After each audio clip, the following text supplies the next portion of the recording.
les merveilles, c'est Chloé. On se retrouve avec l'oracle des messages spirituels des esprits des animaux. Je vous laisse vous concentrer sur une question que vous aimeriez poser au jeu, sachant que voilà, ce sont des animaux qui vont venir vous répondre, mais vous pouvez poser la question que vous voulez. Il n'y a pas de domaine particulier dans lequel cet oracle est spécialisé, il répond à tout. Donc je vous laisse vous concentrer sur une question que vous aimeriez poser, et je vous laisse choisir. Donc vous avez le choix entre 3 cartes. Vous avez la première carte ici, la deuxième au milieu et la troisième là. Donc je vous laisse choisir, voir celle qui vous attire le plus quand vous pensez à votre question. Et on va regarder ça tout de suite. Alors, si vous avez choisi la première carte, on a la baleine. Alors, je ne vais pas m'amuser à lire en tournant la tête. En fait, la phrase, elle est notée aussi sur le livret. En tout cas, la baleine, on est dans l'élément eau, donc il peut y avoir pas mal d'émotionnel. La baleine, moi, je la relie pas mal à la mémoire. Et notamment, peut-être, là, j'ai l'impression qu'il pourrait y avoir des choses inconscientes par rapport à votre question. Il pourrait y avoir pas mal d'informations cachées sous la surface. Bon, là, je vous fais complètement une lecture intuitive. Hein. C'est peut-être pas du tout ce qui est écrit dans le livret, mais ça peut être une information intéressante à prendre en compte si ça vous parle. On va regarder donc dans le livret la baleine. Qu'est-ce qu'elle nous dit ? Cette baleine. Alors je prends mon portable pour pouvoir traduire, sinon ça va être galère. Alors, elle nous dit, au niveau du message qui est écrit sur la carte, voyez le positif. Ça, c'est ce qui est écrit autour de la lune. Voyez le positif dans tout ce qui vous arrive, vous êtes profondément aimé par l'univers. En mots-clés, il y a le pardon, la force et la perspective. Message de la carte. Il y a quelque chose de bon dans tout. Universellement parlant, bon et mauvais ne sont que deux pôles différents d'une seule et même chose. Tout comme la glace et la vapeur sont deux états de l'eau et une médaille a deux faces. Tout existe simultanément et en parallèle. Vous pouvez choisir à travers vos pensées et vos sentiments vers quel pôle vous vous laissez graviter, quel état de conscience vous souhaitez adopter. Souvent, les choses apparaissent soudainement sous un jour complètement différent si nous le regardons d'un autre côté. Ne gardez pas rancune, peut-être que quelqu'un ou quelque chose mérite une autre chance. N'oubliez pas que nous tous et tout le monde, sommes faits de la même poussière d'étoiles. Là, j'ai l'impression que c'est une invitation au non-jugement, en fait, hein, il y a quelque chose comme ça. Alors, on va regarder la suite, parce que je ne vous ai pas tout lu, je vous ai traduit juste une partie. On va regarder l'invitation de la carte. Cette carte vous invite à surmonter les profondeurs et les distances émotionnelles en vous-même, ainsi qu'avec les autres. Donc vous voyez qu'il y a en effet une notion d'inconscient. On nous parle de surmonter les profondeurs et les distances émotionnelles en vous-même, et peut-être aussi avec les autres. Mais en vous-même, on est vraiment ici dans une histoire d'inconscient. Fiez-vous à votre énorme force et à votre grandeur mentale. Ne jugez pas trop vite et essayez d'adopter une nouvelle perspective. Peut-être avez-vous cru jusqu'à présent que l'eau est calme, mais lorsque vous tenez un microphone dans l'eau, vous vous rendez compte qu'il est tout sauf silencieux. Qu'elle est tout sauf silencieuse, puisqu'on parle de l'eau. Entre autres choses, vous entendez les chants des baleines qui résonnent mystérieusement à travers les océans. Question à vous poser. Qui n'a pas encore été pardonné ? Dans quel cas suis-je trop prompte à juger ? Que se passe-t-il quand je regarde de l'autre côté ? Quel est l'aspect positif ? Donc ouais, il y a une histoire de pardon, ça peut être... essayez de voir si ça peut vous parler par rapport à votre question. Moi, ça me parle pas mal dans l'idée de changer de point de vue, de ne pas être... dans le jugement. Il y a quelque chose, pour moi le fait que cette carte apparaisse là, c'est qu'il y a quelque chose qui n'est peut-être pas il faut pas se fier aux apparences par rapport à votre question, il faut voir au-delà, faire un petit peu preuve de souplesse, essayez de vous adoucir si vous avez tendance à être dans un jugement particulier, par exemple, je sais pas moi, on peut être dans le jugement du style telle chose qui m'est arrivée, c'est un échec. Par exemple, ça, dire que quelque chose est un échec, c'est un jugement en fait.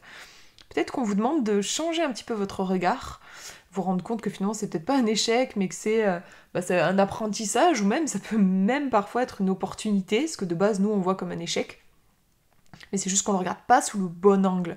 On vous demande avec cette carte de changer d'angle de vue. Il vaut mieux éviter de passer à l'action en fonçant tête baissée avec une carte comme celle-là. Parce qu'on n'a pas les idées très claires en fait. C'est probablement un peu embrumé par une charge au niveau émotionnel et quelque chose qui se passe au niveau inconscient, donc qu'on n'a pas tout à fait capté encore. Je pense qu'il y a quelque chose de cet ordre-là. On a quand même la lune aussi qui évoque, c'est aussi dans le tarot, ça va évoquer tout ce qui n'est pas très clair, un petit peu trouble. Voilà.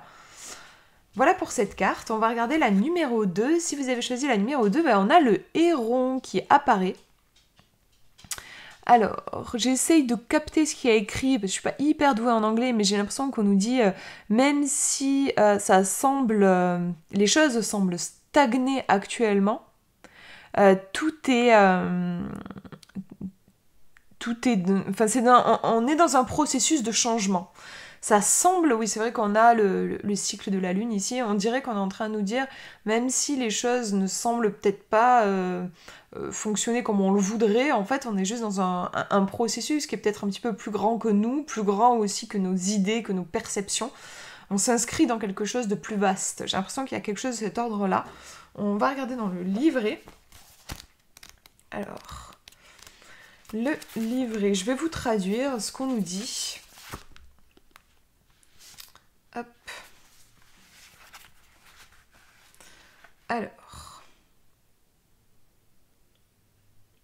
Même si cela semble, même si les choses semblent figées en ce moment, donc là je vous retraduis ce qui est écrit, même si les choses semblent figées en ce moment, tout est déjà en cours de changement. Voilà. En mots-clés, par rapport à votre question, on vous dit patience, transformation et approbation. Il y a tellement plus dans le monde qu'il n'y paraît. Tout n'est pas comme il semble à première vue. Utilisez votre capacité à regarder derrière les choses. Ressentez l'esprit qui est présent dans le temps et partout, reliant tout.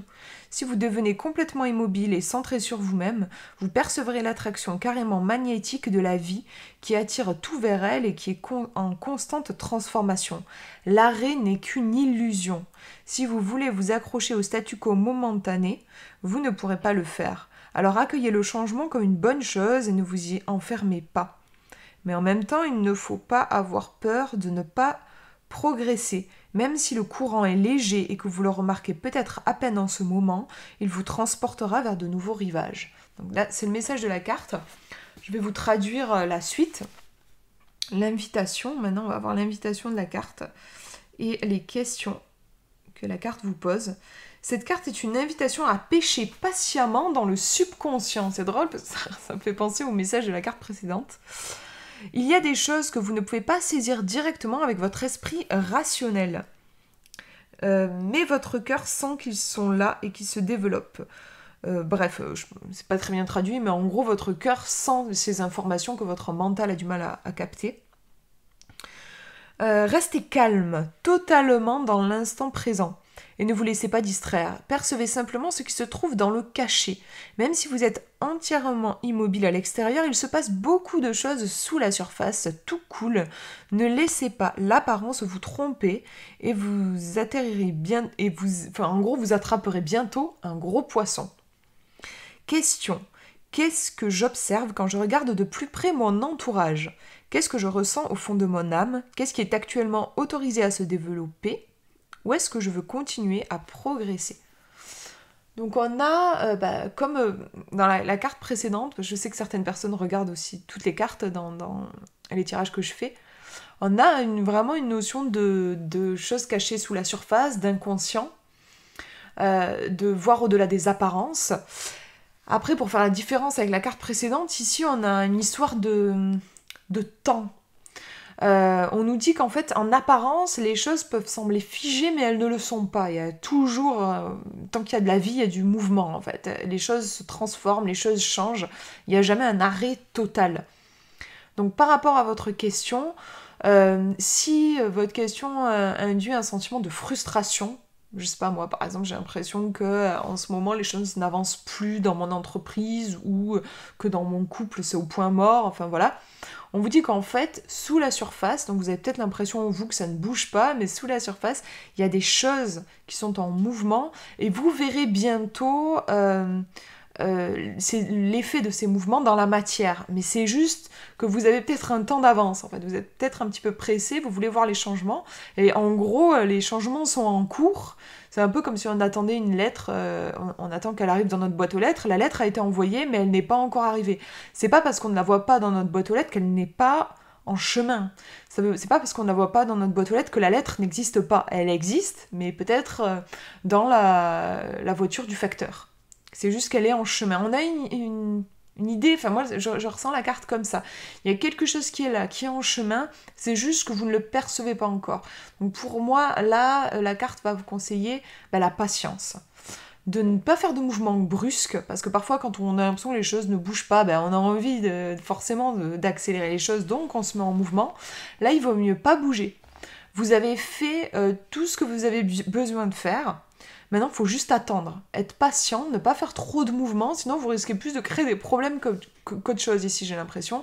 Si on imagine qu'on est un héron, si vous vous mettez à bouger, vous allez faire fuir le poisson.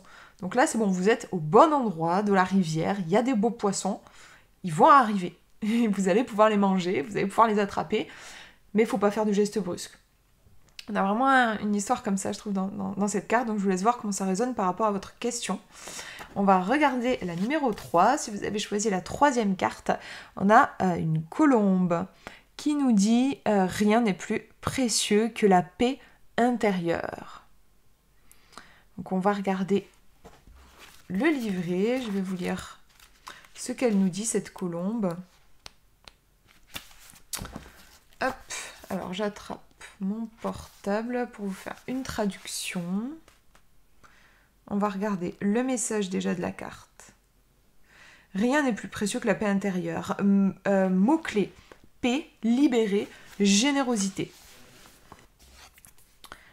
Alors, surtout, lorsque le monde extérieur est difficile et plein de conflits, il est très important pour vous d'être en paix et en confiance dans votre monde intérieur.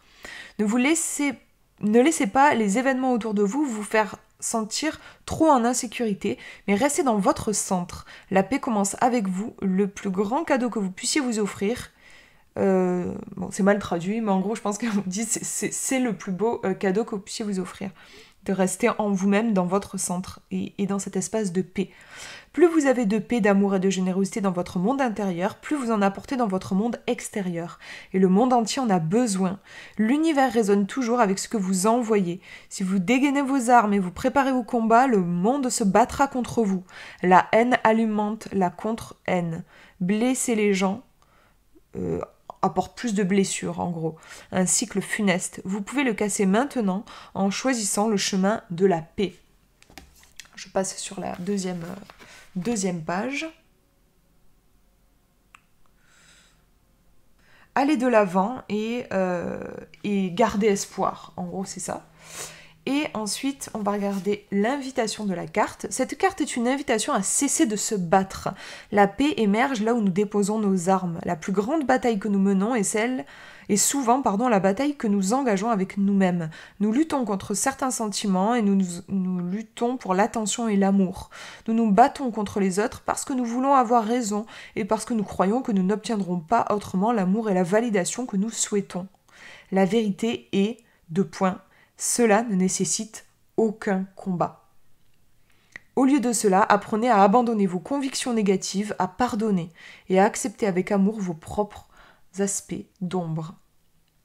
J'adore le message de cette carte qui me parle beaucoup, surtout à une période de ma vie où j'étais toujours en mode combat. Ça m'aurait fait du bien à l'époque d'avoir cette carte. Des questions. Quelle bataille... Donc là, c'est des questions que vous pose la carte. Quelle bataille est-ce que je mène contre moi-même ? Où est-ce que je me bats contre les autres ? Comment puis-je faire preuve de générosité envers moi-même et envers les autres ? Quel signal puis-je envoyer pour la paix ? Donc ici, on a un message, alors c'est vous qui allez voir comment ça résonne, ça peut être les deux, ça peut être juste un truc qui vous parle. Avec cette carte-là, il est possible que vous soyez en conflit. Alors ça peut être avec les autres, avec la vie. Ça peut être avec quelqu'un en particulier, avec la vie en général, ça peut être avec vous. Et ça peut être tout à la fois, c'est vous qui allez sentir. En tout cas, il y a un esprit assez combatif. À l'inverse, cette carte vous invite vraiment à déposer les armes. C'est une carte toute cool, en fait, qui vous demande le chemin de la moindre résistance, en fait. Presque j'allais dire, on vous indique le chemin le plus facile à suivre. Pas dans le sens où être en paix, c'est quelque chose de facile, mais dans le sens où je pense à des comportements où on a le sentiment qu'il va falloir défendre son point de vue, prendre les armes, on va falloir transpirer pour réussir à atteindre tel objectif et tout ça. Et la colombe, là, elle vous dit, mais non, en fait, vous n'avez pas besoin de vous battre. Il n'y a pas de bataille à mener. Vous n'avez pas besoin de prendre des armes, en fait. Donc c'est pour ça que je dis plus facile, plus simple, dans le sens où juste c'est l'amour ici qu'on vous indique, c'est le chemin de l'amour, vous n'avez pas besoin de défendre quoi que ce soit. Il y a vraiment, je trouvais intéressant dans le message où on vous disait, si vous prenez, ça me fait penser à une scène de Star Wars, des tout premiers Star Wars, quand Luke va dans l'antre du côté obscur et où il prend, enfin, je crois que c'est Yoda qui lui dit ce que tu trouveras dans cet endroit, ce que tu y apporteras. Et Luke instinctivement prend son sabre laser. Et Yoda lui dit des armes, t'en auras pas besoin. Et l'autre, il prend quand même ses armes et il y va. Et forcément, ce qu'il trouve dans l'antre du côté obscur, c'est Dark Vador, c'est un combat qui se solde d'ailleurs par... Enfin, en fait, il se rend compte qu'il s'est battu contre lui-même. On est complètement, en fait, dans cette thématique-là, pour moi, avec cette carte, où, en fait, si vous prenez des armes, si vous prenez les armes, si vous êtes dans une attitude de combat, la vie va vous donner des raisons, en effet, de devoir être dans une position de combat. Vous allez attirer plus de situations conflictuelles. C'est naturel en fait. Si vous êtes toute griffe sortie, vous allez déjà avoir, même avec un interlocuteur par exemple, pas seulement avec la vie, mais si vous avez quelqu'un en face de vous, et que vous êtes déjà toute griffe sortie, franchement la personne en face de vous, elle va commencer à se braquer elle aussi en fait. C'est instinctif, ça se ressent tout de suite. Et il y a de fortes chances pour que ça finisse en dispute, en conflit.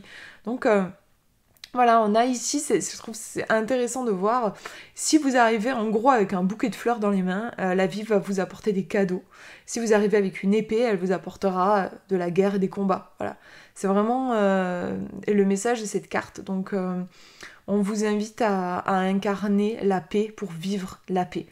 À incarner ce que vous voulez voir dans le monde en fait. Si on reprend les mots de Gandhi, on a vraiment cette énergie de paix et d'amour avec cette carte, qui est du coup un bon présage par rapport à votre question. Tout est aligné, tout est juste. Vous avez juste besoin de cesser la lutte, en fait. On a ce message ici. Voilà pour ces messages, j'espère que ça vous aura parlé. C'est vraiment un oracle que j'aime beaucoup et j'adore me connecter à l'énergie de ces cartes. Voilà, je vous fais de gros bisous. Prenez bien soin de vous.